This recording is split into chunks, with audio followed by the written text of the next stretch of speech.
வணக்கம் மக்களே, welcome back to நேற்று இன்று நாளை. இன்றைக்கி நம்ம ஒரு ஹோல்சமான ஓட்ஸ் வச்சு ஒரு டின்னர் ரெசிபி தான் பார்க்க போகிறோம்.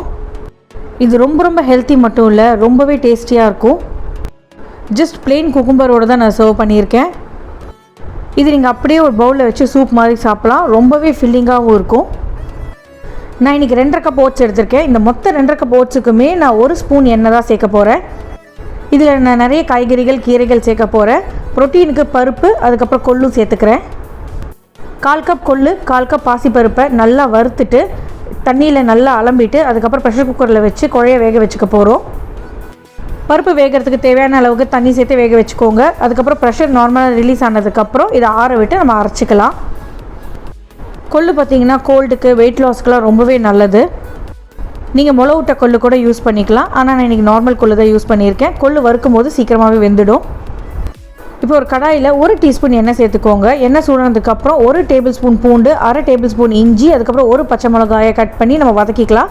கூடவே ஒரு 1/2 கப் சின்ன வெங்காயத்தையும் நான் நல்லா சாப் பண்ணி சேர்த்துருக்கேன். வாசனைக்கு ஒரு கைப்பிடி அளவுக்கு கருவேப்பிலை சேர்த்துக்கலாம். பூண்டெல்லாம் கொஞ்சம் வறுபட்டதுக்கப்புறம் 1 தக்காளியாக பொடியாக நறுக்கி நம்ம சேர்த்துக்க போகிறோம். தக்காளி நல்லா வதங்கட்டும். தக்காளி சீக்கிரம் வதங்கிறதுக்காக உப்பு சேர்த்துக்கலாம். தக்காளி கொஞ்சம் சாஃப்டானதுக்கப்புறம் ஒரு 1/2 டீஸ்பூன் மஞ்சப்பொடி சேர்த்துக்கலாம். மஞ்சப்பொடியில் நிறைய குறுக்குமீன் இருக்கிறதுனால அது உடம்புக்கு ரொம்பவே நல்லது. மஞ்சப்பொடியோட பச்சை வாசனை கொஞ்சம் போனதுக்கப்புறம் நம்ம காய்கறிகள்லாம் சேர்க்க ஆரம்பிக்கலாம். நான் கொஞ்சமாக பாலக்கீரை, 1 கேரட், ஒரு 5லேருந்து 6 பீன்ஸ் நல்லா பொடியாக நறுக்கி சேர்த்துருக்கேன். ஒரு கைப்பிடி அளவுக்கு கோஸ் சேர்த்துட்டு, உங்கள்கிட்ட கேப்சிகம் இருந்தால் நீங்கள் கேப்சிகமும் சேர்த்துக்கலாம். இப்போ இந்த காயெல்லாம் இதே கடாயில் ஒரு 1 to 2 minutes நம்ம ரோஸ்ட் பண்ணிவிட்டு இந்த காய்க்கு தேவையான அளவுக்கு தண்ணி சேர்த்து நம்ம வேக வச்சுக்க போகிறோம்.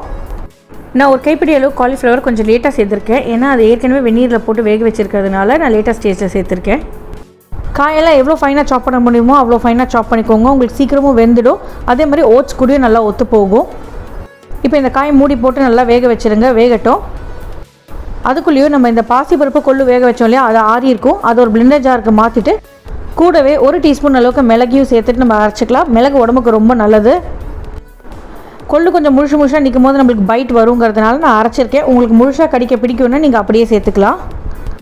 காயெல்லாம் நல்லா வெந்ததுக்கப்புறம் நம்ம அரைச்சி வச்சோம் இல்லையா கொள்ளு, பாசிப்பருப்பு, அதை இந்த வேகிற காயில் சேர்த்துட்டு ஒரு 2 கொதி விட்டுக்கலாம். உங்களுக்கு தேவைப்பட்டால் எக்ஸ்ட்ராவாக இன்னும் கொஞ்சம் தண்ணி சேர்த்து கொதிக்க விடுங்க. நல்லா தண்ணியில் ஒரு கொதி வந்ததுக்கப்புறம் நான் ஒரு 2லேருந்து 2.5 கப் ஓட்ஸு இதில் சேர்த்துக்க போகிறேன். நீங்கள் ஸ்டீல் கட், ரோல்டு இல்லைனா இன்ஸ்டன்ட் ஓட்ஸ் எது இருக்கோ அதை சேர்த்துக்கலாம். நான் இன்றைக்கி ரோல்டு ஓட்ஸ் தான் எடுத்திருக்கேன். வாசனைக்கு 1 டேபிள் ஸ்பூன் அளவுக்கு ஜீரகத்தூள் சேர்த்துக்கலாம். இப்போ இது எல்லாத்தையும் நல்லா கலந்து விட்டுட்டு கொதி விட்டுருங்க. ஓட்ஸ் வேகணும். இன்ஸ்டன்ட் கொஞ்சம் சீக்கிரமாகவே வெந்துடும். ஸ்டீல் கட், ரோல்டு கொஞ்சம் நேரம் ஆகும் வேகிறதுக்கு. அதனால் நீங்கள் தண்ணி அதுக்கேற்ற மாதிரி அட்ஜஸ்ட் பண்ணி சேர்த்துக்கோங்க. நம்மளோட ஹெல்த்தி ஓட்ஸ் ஆல்மோஸ்ட் ரெடி. கடைசியாக அடுப்பை ஆஃப் பண்ணுறதுக்கு முன்னாடி கொஞ்சமாக எலுமிச்சைப்பழம் புழிஞ்சு விட்டுது கொத்தமல்லி தூவி விட்டுருங்க. இந்த ரெசிபியில் பார்த்தீங்கன்னா எண்ணெய் ரொம்ப மினிமமாக சேர்த்துருக்கேன். காய்கறிகள் நிறைய சேர்த்துருக்கேன். ரைஸுக்கு பதிலாக நான் ஓட்ஸ் சப்ஸ்டியூட் பண்ணியிருக்கேன். உங்களுக்கு கிட்டத்தட்ட பார்த்தீங்கன்னா ஒரு கிச்சடி மாதிரி தான் இருக்கும். ப்ளஸ் இதை நீங்கள் ரொம்ப குவிக்காகவே முடிச்சிடலாம். டக்குன்னு ஒரு லைட் டின்னர் சாப்பிடணும்னு நினச்சிங்கன்னா இந்த மாதிரி பண்ணி சாப்பிட்லாம். உடம்புக்கு ரொம்பவே நல்லது. ஸோ நீங்கள் டயட்டில் இருந்தால் கூட இதை கண்டிப்பாக சாப்பிட்லாம். இந்த ஓட்ஸ் ரெசிபியை கண்டிப்பாக உங்கள் வீட்டில் ட்ரை பண்ணி பாருங்கள். ட்ரை பண்ணி பார்த்துட்டு எப்படி இருந்ததுன்னு சொல்லுங்கள். நம்ம சேனலுக்கு ஃபர்ஸ்ட் டைம் வரீங்கன்னா லைக் பண்ணுங்கள், ஷேர் பண்ணுங்கள், மறக்காமல் சப்ஸ்கிரைப் பண்ணுங்கள்.